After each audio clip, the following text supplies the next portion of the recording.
கிறிஸ்துவுக்குள் பிரியமானவர்களே, கர்த்தராகிய இயேசு கிறிஸ்துவின் நாமத்தில் உங்களுக்கு வாழ்த்தல் தெரிவித்துக் கொள்கிறேன். இந்த புதிய நாளிலும் இந்த புதிய வாரத்திலும் அப்பாவுடைய நன்மைகள்னால் உங்களை ஆசீர்வதிப்பாராக. சோதரம், இந்த சேனலை தொடர்ந்து பார்த்து கொண்டு இருக்கீங்க, அப்பாவோட வார்த்தையை கேட்டுக்கொண்டு இருக்கீங்க. அநேகர் கேட்குறாங்க இது எப்போ வரும் என்று சொல்லி. சோதரம், அது தெரியாதவங்களுக்காக சொல்கிறேன். டெய்லி அப்பா உங்களோடு கூட காலையில் 12 மணிக்கே பேசுகிறாங்க. சோதரம், இந்த சேனலை நீங்கள் சப்ஸ்கிரைப் பண்ணிக்கோங்க. அதில் பெல் பட்டனில் ஆளுன்னு கொடுத்தீங்கன்னா நைட்டு 12 மணிக்கு உங்களுக்கு அப்பாவோட வார்த்தை வரும். நீங்கள் காலையில் தூங்கி எழுந்ததுக்கப்புறம் பார்க்குறீங்களோ எப்போ பார்க்குறீங்களோ பாருங்கள். சோத்திரம், கர்த்தர் உங்களை ஆசீர்வதிப்பாராக. இன்றைக்கும் அப்பா உங்களோடு கூட பேச போகிற வார்த்தை யோவான் 20ஆம் அதிகாரம் 15ஆம் வசனம், 20 சாப்டர் verse 15. இயேசு அவளை பார்த்து, ஸ்திரீயே ஏன் அழுகிறாய்? சோத்திரம், அப்பா உயிரோடு எழுந்ததுக்கப்புறம் பேசின முதல் வார்த்தை ஸ்திரீயே ஏன் அழுகிறாய் என்று சொல்லி. இந்த முதலாம் நாளிலும் வாரத்தின் முதலாம் நாளிலும் அப்பா உங்களை பார்த்து கேட்குறாங்க, ஏன் அழுது கொண்டு இருக்கிறீங்க? சோத்திரம், எந்த பிரச்சனையை பார்த்தும் நீங்கள் அழ வேண்டியது தேவ சித்தம் அல்ல. அந்த பிரச்சனையை மேற்கொண்டு அந்த பிரச்சனையை ஜெயிக்க அப்பா உங்களுக்கு பலன் தருவார். சோத்திரம், உலகத்தில் உபத்திரவம் உண்டு, ஆனாலும் திடன் கொள்ளுங்கள், உலகத்தை நான் ஜெயித்தேன் என்று அப்பா சொல்லியிருக்காங்க. இன்னைக்கு எந்தெந்த காரியத்தை குறிச்செல்லாம் நீங்கள் அழுது கொண்டு இருக்கிறீங்களோ அப்பாவோட வார்த்தை திடன் கொள்ளுங்கள், எல்லாவற்றிலையும் நீங்கள் சிரிக்க போறீங்க. அதை தான் அப்பா சொல்கிறார், உங்கள் துக்கம் சந்தோஷமாய் மாறும் என்று சொல்லி சொல்லுகிறார். இன்னைக்கு அழுகிற காரியம் எல்லாவற்றையும் மாற்றுவார். சோத்திரம், அந்த ஸ்திரீ ஏன் அழுது கொண்டிருந்தாங்க? ஏசப்பா இறந்துட்டாங்க அவ்வளவுதான் நினைச்சு அழுது கொண்டிருந்தாங்க. அப்பா சொல்றாங்க, என் மீட்பர் உயிரோடு இருக்கிறார் என்று யோபு புஸ்தகத்துல சொல்றாங்க. அவர் மரிக்கவில்லை, நமக்காக மரித்து 3ஆவது நாள் உயிரோடு எழுந்து இப்பொழுதும் நம்ம கூட தான் இருக்கிறாங்க. ஸ்தோத்திரம். அதே போல வேதத்துல ஒரு ஸ்திரீயை பார்க்கலாம். 1 சாமுவேல் 1ஆம் அதிகாரம் 8ஆம் வசனம், 1 சாமுவேல் 1st சாப்டர் verse 8. அவள் புருஷனாகிய எல்கானா அவளை பார்த்து, அன்னாலே ஏன் அழுகிறாய்? புருஷன் எல்கானா கேட்கிறாங்க, அன்னாலே நீ ஏன் அழுகிறாய்? சோத்திரம், ஏன் சாப்பிடாது இருக்கிறாய்?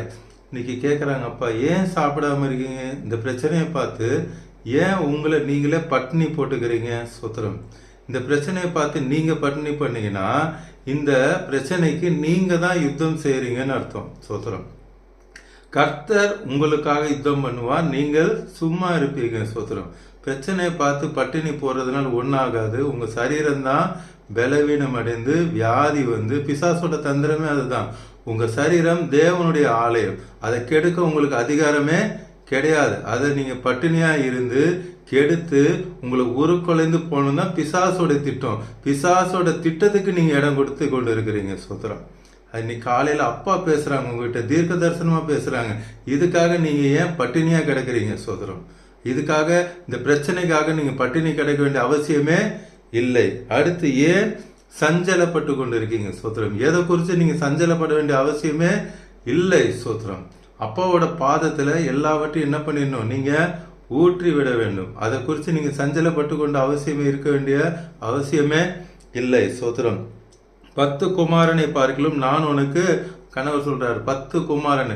அந்த அண்ணாளுடைய சக்கலத்துக்கு 10 பிள்ளைகள், அவங்களோட நான் பெஸ்ட் என்று சொல்லுகிறார். சோத்திரம், இன்னைக்கு உங்களுக்கு எதிரானவங்க நல்லா இருக்கிற மாதிரி இருக்கலாம். சோத்திரம், நான் ஆண்டவரை தேடுறேன், ஏசப்பாவை தேடுறேன், ஆனா அவங்கெல்லாம் நல்லா இருக்கிறாங்களே அப்படின்னு சொல்லி நீங்க நினைக்கலாம். சோத்திரம், உங்களை ஒருபோதும் அப்பா இந்த காலை நேரத்தில் சொல்றாங்க, நான் வெக்கப்படவே விட மாட்டேன். சோத்திரம், குழந்தை இல்லை என்ற அந்த பாரத்தோடு தான் இவங்க அண்ணால் அழுது கொண்டிருந்தாங்க.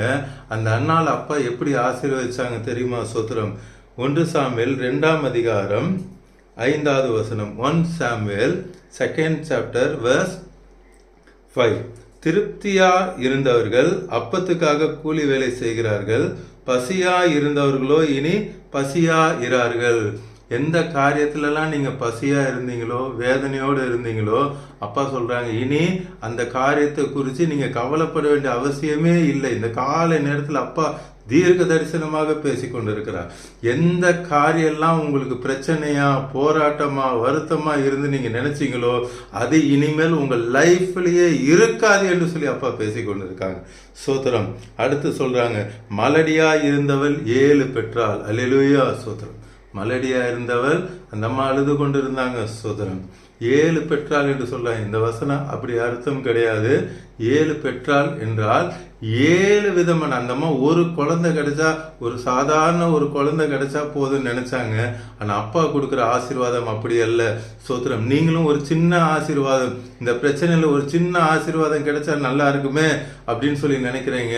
ஆனா அப்பா சொல்ற, நான் கொடுக்க போகிற ஆசீர்வாதம் சின்ன ஆசீர்வாதம் அல்ல, 7 மடங்கு ஆசீர்வாதத்தை உங்களுக்கு தருவேன் என்று சொல்லி இந்த காலை நேரத்துல அப்பா பேசி கொண்டு இருக்கிறார். சோத்திரம். ஒரே குழந்தை தான். சோதரம். அந்த காலத்துல ஒவ்வொரு மனிதனுக்கும் ஒவ்வொரு ஊழியம் தான் இருக்கும். ஆனா இந்த சாமுவேலுக்கு பாத்தீங்கன்னா சோத்திரம், லேவி ஊழியத்தை கர்த்தர் கொடுத்தார். நோட் பண்ணிக்கோங்க. 1 லேவி ஊழியத்தை கொடுத்தார். 2 ஆசாரிய ஊழியத்தை கொடுத்தார். 3வது பிரதான ஆசாரியன், மகா பிரதான ஆசாரிய ஊழியத்தை கொடுத்தார். 4வது தீர்க்க தரிசிகள் ஊழியம், ஒரு ப்ராஃபட்டான ஊழியத்தை கொடுத்தார். 5வது தீர்க்கத ப்ராஃபட்டோட தலைவன் என்கிற அந்த ஊழியத்தை கொடுத்தார். அடுத்து நியாயாதிபதி என்கிற அந்த ஊழியத்தை கொடுத்தார். கடைசியாக கிங் மேக்கர். சோத்திரம். 2 ராஜாக்கள். சவுலையும் அவர் தான் அபிஷேகம் பண்ணார்.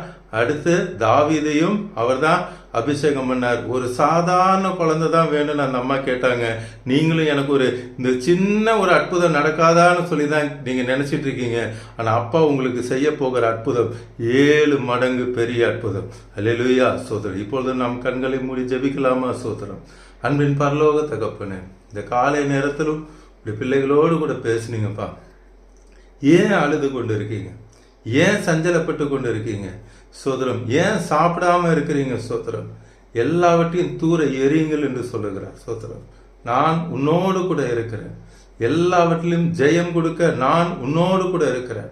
எதை குறித்து நீங்க பயப்பட வேண்டிய, கவலைப்பட வேண்டிய அவசியம் அல்ல என்று சொல்லி அப்பா உங்களோடு கூட பேசி கொண்டு இருக்கிறார். Thank you Jesus. Thank you Jesus. Thank you Lord. எல்லாம் மரித்து போன சூழ்நிலைகளையும் அவர் உயிரோடு எழுப்ப வல்லமையுடையவராய் இருக்கிறேன் என்று சொல்லுகிறார். Thank you Jesus. Yes Lord. நீங்க முடிந்தது என்று நினைத்தது, நீங்க புல் ஸ்டாப் வைத்தது அப்பா கமா போட்டு ஆரம்பிக்கிறார். Thank you Jesus. நன்றி அப்பா. நீர் ஆண்டவரே அற்புதங்களையும் அதிசயங்களையும் செய்கிற தேவன், ஆராய்ந்து முடியாத பெரிய காரியங்களை செய்கிற தேவன். இந்த காலை நேரத்தில் உங்களுடைய பிள்ளைகளுக்கு நீங்க செய்து கொண்டு இருக்கீங்கப்பா. எல்லா தடைகள், எல்லா போராட்டங்கள், எல்லா நுகங்கள் முறிக்கப்பட்டு கொண்டிருக்கிறதுக்காக ஸ்தோத்திரம். கர்த்தரே இதை செய்தார் என்று சொல்லி நீங்கள் எல்லாரும் ஆர்ப்பரிக்க போறீங்க. Thank you Lord. இந்த காலை நேரத்தில் இந்த வாரம் முழுவதும் எஸ் லார்ட் உடைய பிள்ளைகளுக்கு தேவையான ஆசீர்வாதம் இறங்குகிறதற்காய்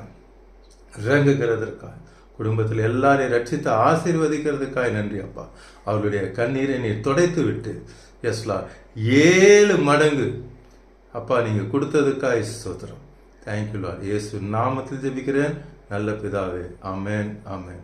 தொடர்ந்து பாருங்க, அப்பாவோட வார்த்தையை கேளுங்க, எல்லோருக்கும் ஷேர் பண்ணுங்க. எல்லோரும் ரட்சிக்கப்படட்டும், ஆசீர்வதிக்கப்படட்டும். God bless you all. Praise the Lord.